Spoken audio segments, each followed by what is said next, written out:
As long as he's not driving, your kids will be safe. Amen.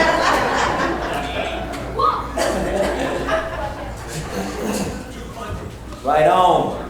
Thank you, DJ, for playing. It wasn't DJ. I don't know. I got a musician over here. I got a singer over here. I think we were the ones that were behind. Were we behind? Yeah, we were behind. Yeah. Yeah, you weren't dragging, bro. I ain't never seen you drag. No, but anyway, thank you, DJ, for playing. And wonderful songs. I love those old hymns. What a friend, and are you washed in the blood of the Lamb. Hope we listen to the message of it. Several years ago, I don't know if it was several, I can't remember exactly, Dee Dee, 3-4 years ago. I don't know what constitutes several. Dee Dee and I have had this discussion. I go by a couple is 2, a few is 3, anything above 3 is several. Are we good on that? Or is everybody okay? All right. I'm just wondering. So you hear that now, Dee Dee? Okay. All right. Oh, you agree now? Okay. Yeah. Because I've got the majority on my side. But anyway, we a few years ago, I think our 30th wedding anniversary, we went to Jamaica.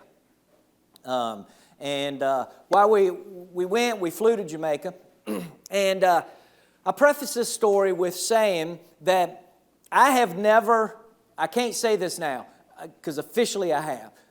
I've never been to New York. And if you're from New York, God bless you. But I've never been to New York. I've never had a desire to go to New York. People would say, let's go to New York City. And I was like, New York City? I'm not going. And I've just never had a desire to go to New York. I actually got asked to preach in upstate New York. Everybody talked about how beautiful upstate was. You need to go to upstate New York. And I was asked to preach in upstate New York. And I accepted that a year in advance. And I was going against, because you never say never, I was going against my never say never. But the preacher who asked me to preach, he went on to be with the Lord. He evidently didn't tell anybody else that he asked me to preach, so I didn't go up there, so I was like, yes. I wasn't like, yes. I was like, I can still keep that I've never been to New York. Well, Dee Dee and I go to Jamaica, and we are on our way back to Jamaica. On the way there, we flew from Raleigh-Durham, and I think from Raleigh-Durham to Charlotte, whatever, and it was like, we were in the air like 3 minutes. And we went to Charlotte. From Charlotte, we flew to Jamaica. On the way back, I did not look at our flight plans or anything of that sort. And so we're getting, and Dee Dee says, we're getting ready to get on the plane and all this kind of stuff. And she said, well, we're flying into New York. I said, flying into New York? I said, that don't make any sense. She said, well, you can make the plans next time. I'm the one, she went in all that. Well, you can make the plans next time. And I said, by all means, I will. That makes no sense. I'm flying over my house. I was flying over my house. I said, they couldn't fly me into Miami and then to home? So anyway, I'm on this plane, and I'm headed to New York, where I said I would never go, and into New York City. They flew me into Kennedy, is that right? I think Kennedy Airport is there. They flew me into Kennedy Airport, and so we fly into Kennedy. So I'm technically my body is in the state of New York. I felt sick to my stomach. True Southern boy sitting in New York. So I was like, we're not going to be here long. So I'm getting out of here. I'm going to be in Charlotte soon. We waited, and we waited, and we waited, and we waited a little longer. And I looked at Dee Dee, I said, we're not getting on a flight. We continued to wait. Finally, they came on, they went through, the plane is delayed because of something going on. Then they went through, the plane has mechanical problems. Then they went through, they got the mechanical problems fixed. They went through, it's been canceled. The flight's canceled. So then I have to stand in line with 200 people to figure out what is next. And we get up to the thing, and I can't believe it. I'm stuck in New York City. And so I go up trying to figure out, Dee Dee, and I finally get to the front of the line. We're like, what's going on? Do we get a voucher? Do we get a hotel room? They didn't give us anything. They didn't give us thing one. And I'm like, so what are we supposed to do? Stay here for the night? They said, well, we got you on another flight. We're putting you on this flight because you're going to Charlotte, blah, blah, but you're going to be at LaGuardia. I said, LaGuardia? I said, I said, how does that figure? I said, do you understand I don't have a car? Do you understand what time it is? I cannot get a car. What am I supposed to do? Well, they said, well, maybe I could sleep in the airport for the night and then get something in the morning. I don't know what was going on. And I'm kind of upset. The mad munchkin comes out, just a tad bit. And I understand, I told this last time, I understand you can't do anything about this. I said, but you need to let your superiors know, whoever can. This makes no sense. And I told them I would never fly on that airline again. And I have flown probably about 10 times since on that airline. So you never say never. But finally, Dee Dee and I, we were like, we'll find so we found a hotel. We ended up staying, it was expensive. We ended up staying at the casino. We didn't gamble or anything, but it was a very nice hotel. And we ended up getting there late and didn't stay there very long, paid a lot of money for this hotel, spent the night, got up the next day. I think we did get an Uber, if I'm not mistaken, first time we ever got an Uber. I said I'd never do that, and there I am getting an Uber in New York City, where I said I'd never be. And then we get to the airport, and they're like, yeah, your flight's been delayed to LaGuardia. I was like, yeah, it makes sense. But you ever been stuck somewhere? I was stuck in New York.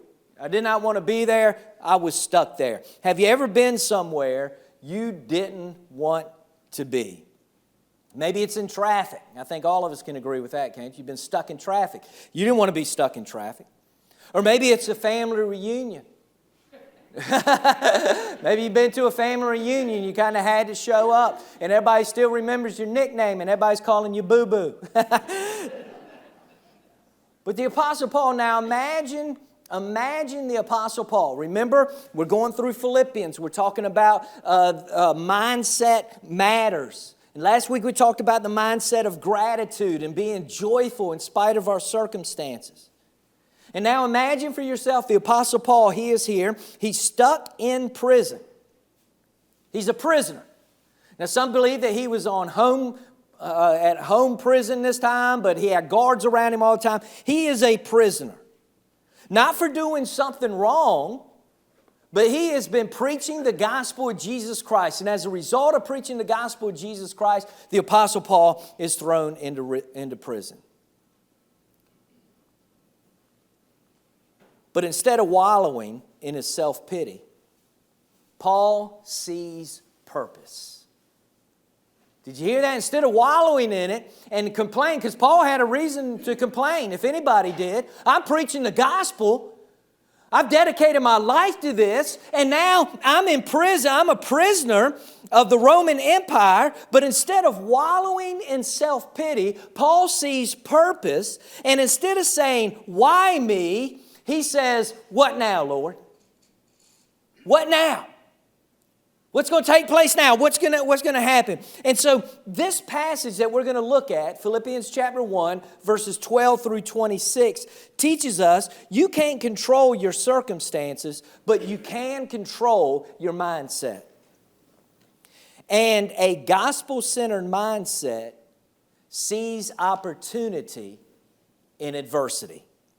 So let's unpack a little bit of this. Let's look at Philippians, if you have your Bibles. If not, I'm going to read it to you, and you're going to have to trust me, but I encourage you to go back and to read it for yourself when you get a chance. But Paul says this, but I want you to know, brethren, that the things which happened to me, okay, these things that have happened, I've been in prison, all this kind of stuff. If you really want to read what happened, go through the book of Corinthians or just read about his life, but go through, I think it's 2 Corinthians chapter 11 tells all the things that Paul has been through.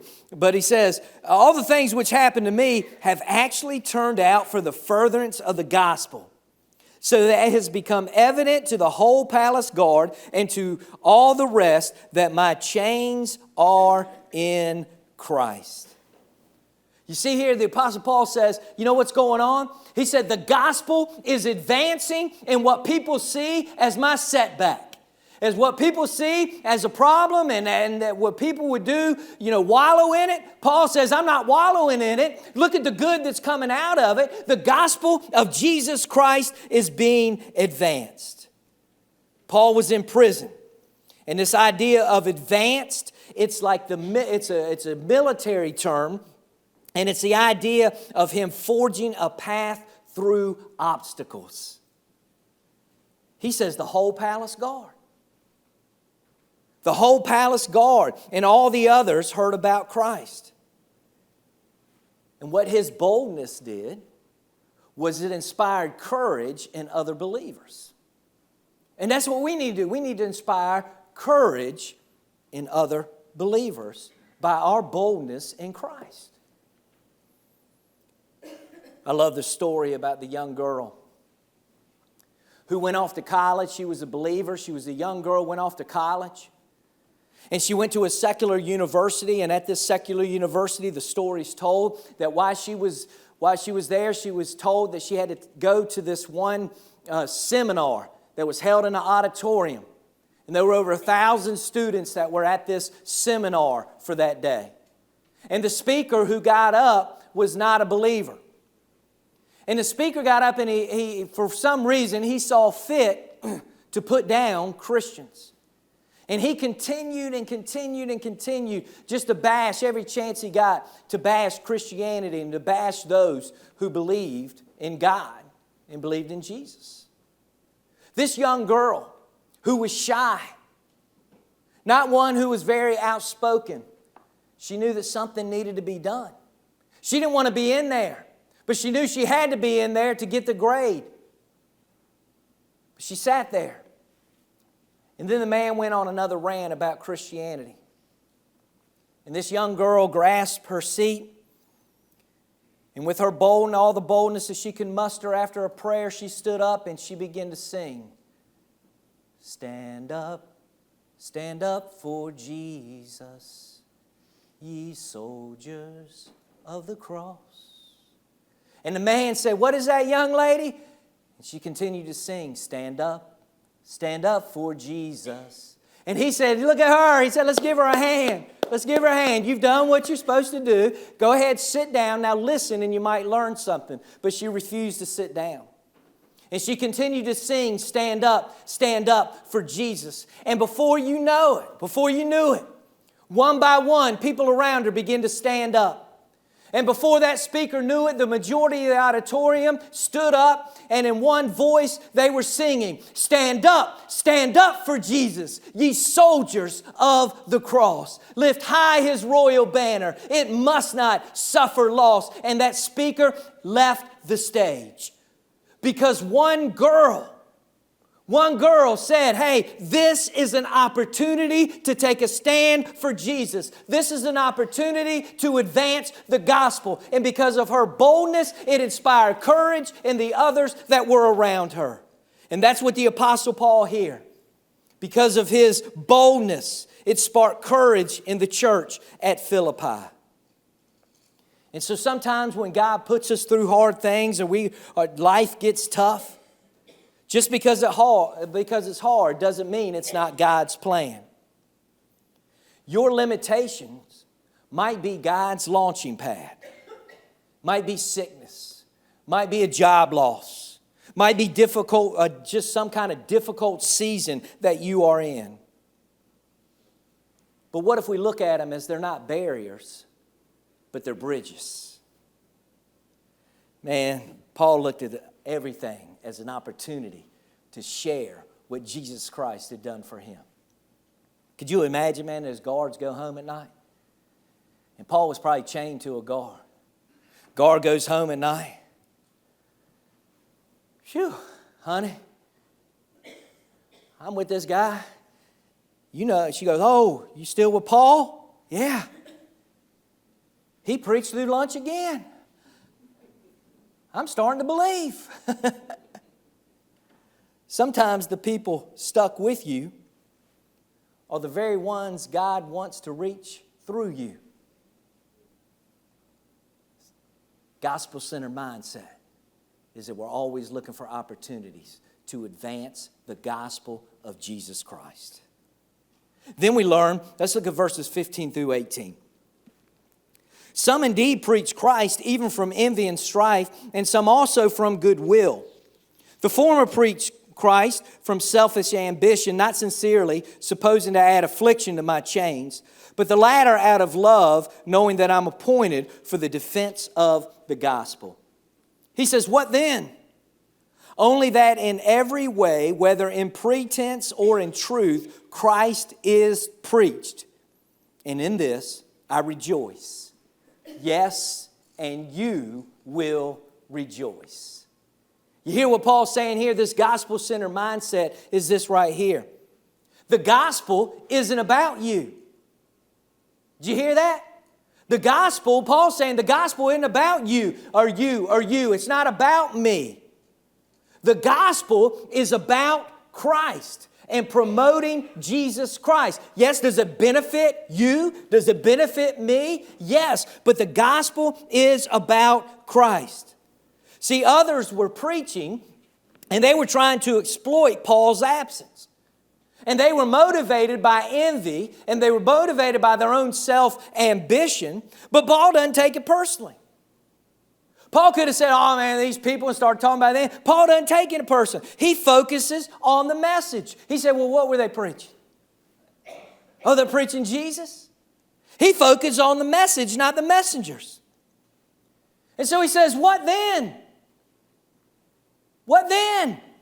You know, in modern terms, you know what he's saying? He says, who cares? That's what he's saying. Who cares? If Jesus is lifted up, Paul rejoices. Even if it comes at his expense. See, it's so easy sometimes to get caught up in personal recognition. Isn't it? We want to be recognized for what we've done. And we want people to recognize us. We want people to give us a title. Or we want some territory. But a gospel-centered mindset asks, is Christ being glorified? See, that gospel-centered mind. The gospel is being advanced. And the gospel is being preached. And that's the thing too, man. We got to look so many times. This is the thing. As preachers, this is hard. I'm talking to DJ right now. Okay? Some people say, you know, when you get out, hey preacher, you're stepping on my toes. And I always tell people I wasn't aiming for your toes. I was aiming for your heart. And so right now I'm hitting my heart. We preachers get territory. Yeah. We preachers get territory. I can still remember when I was at Eastern Pines, we were out there, we were by ourselves. It was our territory. I even taught our kids, our teens, the sign. EP. Eastern Pine. This is ours, Eastern Pine. EP, DJ. I need to learn DJ, don't I? EP.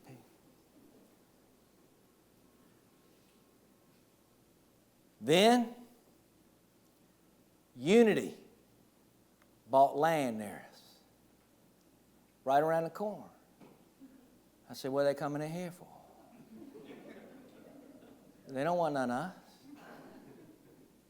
Static. Don't want none, won't be none.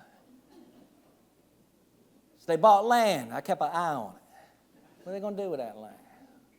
They're on 14th Street over there. They're far enough away from us. They're in our territory. Then next thing you know, I read in the paper how they're building a $7-point-some-odd million building. I said, that is big. I said, they're in my territory. Are they going to take some of my people? Is it going to stunt our growth? Is it going to take away from what we're doing? And I'm being honest, you know, it's like they're my competition. And don't we do that sometimes in church? They're our competition. Not competition. If Jesus Christ is being preached, and they might do it in a different way than Eastern Pines is doing it, or another church may be doing it a different way than Arthur Christian is doing it, but people are coming to Christ and they're being saved, then praise be to God. That's where we need to get, and that's what Paul is saying. The gospel is being preached. We've got to have that mindset. See, there's two kinds of people in the Lord's church. It's not about me. And those who say it, then get offended when nobody notices them. Let's be the first kind. Let us here at Arthur Christian be the people who say, hey, it's not about me. And we benefit all the more when it's not about us. That's why the mission of the Lord's church is simple. When I was at Hall Branch 25 years ago, when I first started there, the mission we established, love God, love others, serve both. When I went to Eastern Pines, love God, love others, serve both. Here, it's a mission for me that I got to keep constantly, that I love God, love others, serve both. If you notice, there's no me or DJ in that. I've got to keep that mindset because that's from Matthew chapter 22. Love the Lord your God with all your heart, soul, mind, and strength. That's the greatest commandment. But one that is just as equal as what it says is that we love others as we love ourselves. And so we love God and we love others and we have that mindset. But then Paul goes on with more. Y'all getting it now? Gospel-centered mindset. We got that mindset of gratitude from Philippians already. That joy in spite of my circumstances. We're going to hang around joyful people and we're going to be a joyful people. No matter what, I've got joy. Things may be hard, things may be tough. I might not be happy, but I'm joyful. We learn that. Attitude of gratitude. Now the gospel-centered mindset. Okay, let's learn what the rest of it is. The gospel's being advanced. The gospel's being preached and uplifted. Here it is right here, verse 19. For I know that this will turn out for my deliverance through your prayer and the supply of the Spirit of Jesus Christ.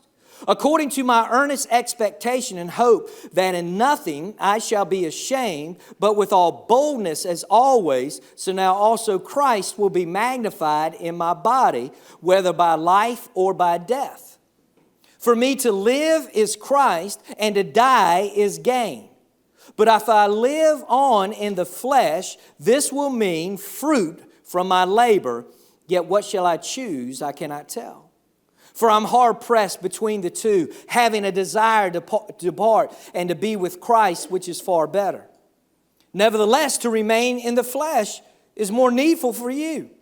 And being confident of this, I know that I shall remain and continue with you all for your progress and joy in the faith, that your rejoicing for me may be more abundant in Jesus Christ by my coming to you again. Gospel-centered mindset. The gospel, the Christ-centered gospel, that it's about Christ. It shapes how we live and it shapes how we die. Do you hear that? The gospel shapes how we live and it shapes how we die. The main verse in there, which is familiar, verse 21, for me to live is Christ and to die is gain. And Paul's torn here.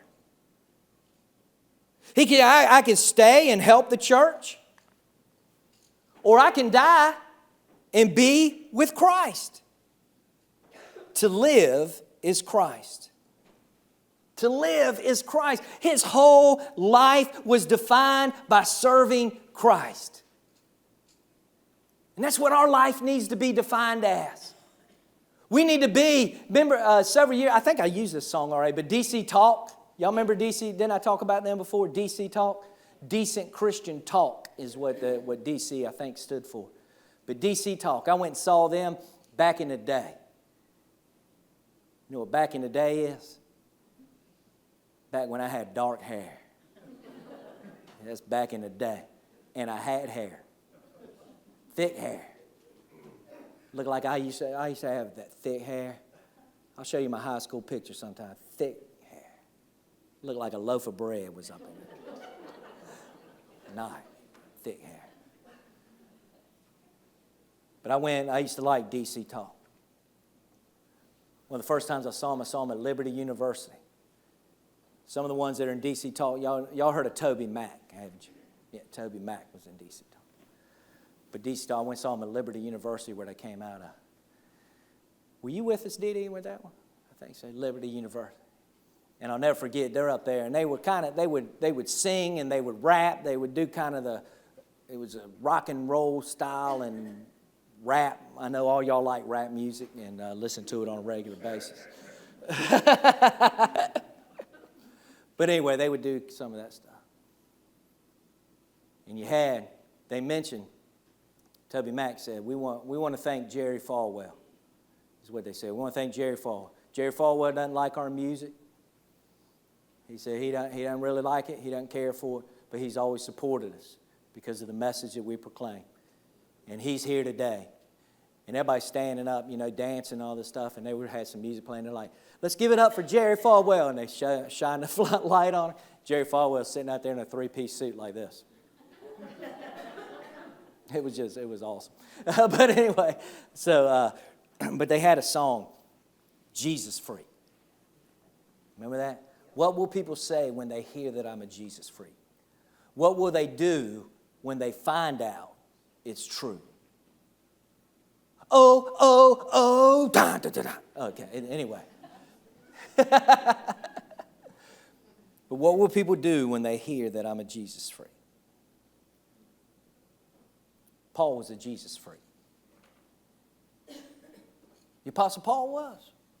That's what people would say, man. That's what people say. Oh, man, he's a Jesus freak. All he talks about is Jesus. All he ever does is he's in church learning the word. All he ever does is he serves here, and he does this here, and that person does this here. On and on it goes. That's what the Apostle Paul was. And what's wrong? We kind of, I don't want to be known as that. I don't necessarily want to be known as that, but Paul's saying, hey, that's what you need to be known as. To live is Christ. And that's to live for Christ and to be the gospel. We're the only Jesus some people will ever see. The Apostle Paul said, imitate me as I imitate Christ. In 1 Corinthians chapter 11, verse 1. To live is Christ. His whole life is defined by serving Jesus. What is our lives? Let's examine our lives. Let's go back to that examination, reflection. What are our lives defined as?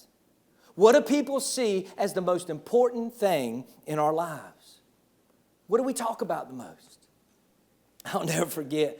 I shared this. I can't remember where I was, but I was in somebody's house and shared this. When I was a youth minister at Church of Christ at Glenlyn in Glenlyn, Virginia. It was my first ministry. I was a youth minister. And the preacher his boy was only like 4 or 5 years old at the time, little fella, Nathan. And I used to teach junior church, and he would always ask his son what he learned in church. And so he asked his son one day, typical Sunday, comes home, they're eating supper. What'd you learn today in church? And Mike told me that Nathan looked at him and said, Dad, we learned about Jesus. He said, that's all they ever want to talk about over there. He said, that's all they ever want to talk about over there in that building is Jesus. Wouldn't that be a great thing for somebody to say about us? Honestly. Yeah, have people want to stay. You need to stay away from him. He's going to tell you about Jesus. Or that man right there, he loves Jesus. That's all he talks about is Jesus. To live is Christ. To die is gain. To die is gain. You know what people's number 2 fear is? Dying. Number 2 fear is dying. You know what the number 1 fear is? Public speaking. It is. That's what they say. Number 1 fear of people is public speaking. Number 2 is dying. I find that hard to believe. Because that means that when I'm doing a funeral, that person would rather be in that casket than be me. If that's But anyway, I just threw that out there. but to die is gain. Death actually means more of Christ, not less. Isn't that good? More of Christ, not less of Him.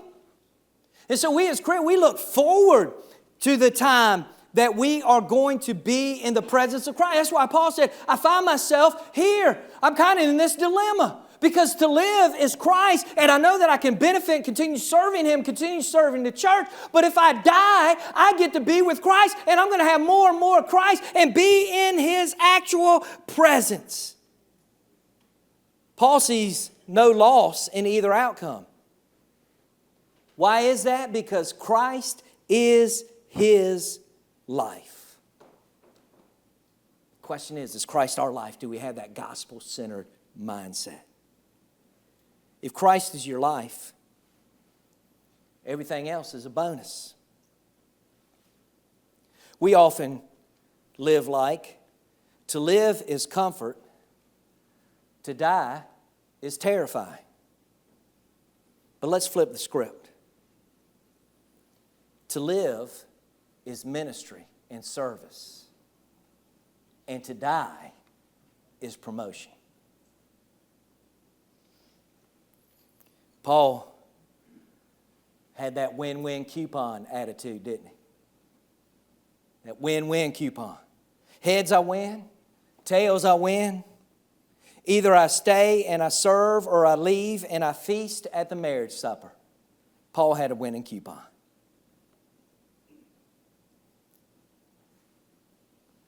My grandfather, if you're one of these, God bless you. I mean, my grandfather, I saw a guy the other day and I thought of my granddaddy. I took Carney to a fancy restaurant in Vanceboro. Took him to Bojangles. And I got him in the car first before I told him. Isn't that right, Carney? Because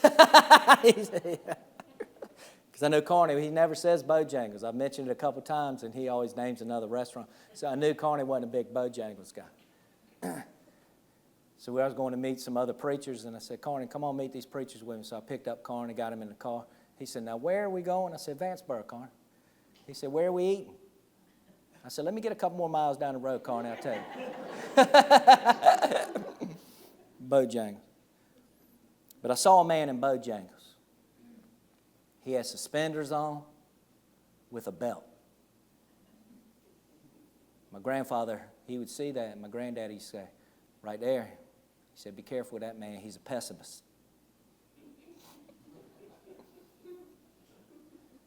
Some of y'all are like, what's a pessimist?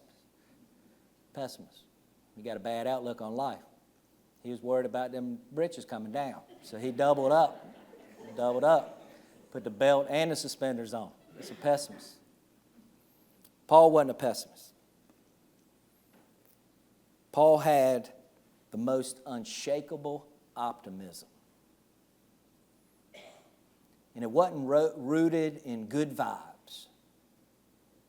It was rooted in the fact that Christ has given us victory. And that should make each and every one of us an optimist in this life. Not walking around with negative outlooks and a bad outlook on life and a bad outlook on our circumstances and the things that we find ourselves in. We don't ask the why, God, but what now, God? What now, God? How can I use this with this gospel-centered mindset? How can I use this to advance the gospel? How can I use this to have a good outlook when I hear others are preaching the gospel and be happy that the gospel is being propagated and it's not about me? God, even in the face of death, help me to have a positive outlook. That I know that yours is the victory. Paul's chains didn't confine him. Paul's chains clarified him. Through Philippians 1, we're reminded, setbacks can serve the gospel. Christ must be the center and not us. Living and dying both glorified Jesus. Here's the deal we need to understand. We can't choose all our circumstances. And we know that. We can't choose all our circumstances. We can choose some of them, but we can't choose all our circumstances. But we can choose our mindset. And the gospel mindset turns every prison into a platform for praise. So whatever you're going through, whatever it is, in this room today, with this many people, there are some of us going through something. Whether it's illness, whether it's criticism, or whether it's just a really long Monday, ask yourself, how can this advance the gospel in me and through me? Because a gospel-centered life is always a purpose-filled life. We've come to our time today. Our time that we call our time of reflection and time of commitment. And we're going to sing a hymn of invitation. And that hymn of invitation is a hymn I mentioned earlier. I surrender all. I surrender all. And so if you want to have this type of mindset that the Apostle Paul had, we have to be willing to surrender everything. All of ourselves. We have to say no to ourselves and continue to say yes to Christ throughout the rest of our lives. It's a daily thing that daily I surrender my life to you, God. I wave the white flag. I can't do this on my own. I got the white flag every day. I'm surrendering, God, to you. Jesus, you are my Lord. So I ask you today, have you surrendered everything to Him? The Apostle Paul worded it this way, that he has crucified himself. He said, I am crucified to Christ, but yet I live. If you really want to live today, if you really want to get your mindset right and have that mindset that matters, that mindset of gratitude, that mindset that is gospel-centered, then Jesus Christ has to be the center of our lives. Once again, 1 Peter chapter 3, verse 15, it tells us, the Apostle Peter says, hey, you want to live the right life? You want to be straight in this life? You want to get through this life in all the circumstances? Because in Peter, that's a good one. Good epistle too. But Peter's dealing with a group of people who were going through all types of suffering for the cause of Christ. He's encouraging them and he tells them, you want to get through this? You got to have the right mindset. Way you get the right mindset is you sanctify Christ as Lord of your hearts. That center. And so today, as we sing the song, I Surrender All, I'm going to ask again for some of the leaders to come up and to be willing to pray with people and to talk with people. It's open up here for you to pray on your own. I'll be here to talk with you about salvation, if that's what you need, and the others as well. If you are not right with Christ today, let today be the day you get right with Him. And you get right with Him not only in your heart, but in your mind. And you love Christ with all your heart, soul, mind, and your strength. So today, if you need to reset your mind and get it right, let us help you. Today may be the day that you place your faith in Jesus Christ. We want to talk with you about that. Today may be the day that you say, we talked not long ago about identifying yourself with Christ. Maybe you need to take that step on your spiritual journey and say, you know what? I want to talk more about baptism and what that means and being baptized into Christ. Maybe today is a day that you say, hey, I need to come back to Christ and rededicate my life to Him. I want my mindset right. I want to be able to say with all confidence, I honestly want to be able to stand before you. This is DJ talk. I want to stand before you and say, to live is Christ and to die is gain. I mean, that's powerful to be able to say, I'm ready to die. If I die, hey, I'm in Christ. If I live, then I'm going to serve Christ no matter what. That's powerful. Not just a verse to learn, but a verse to live by. But it takes that mindset. That gospel-centered mindset, Christ as the center of our hearts. Are you willing today to surrender everything to Him? Will you stand and will you come as we sing this hymn of invitation?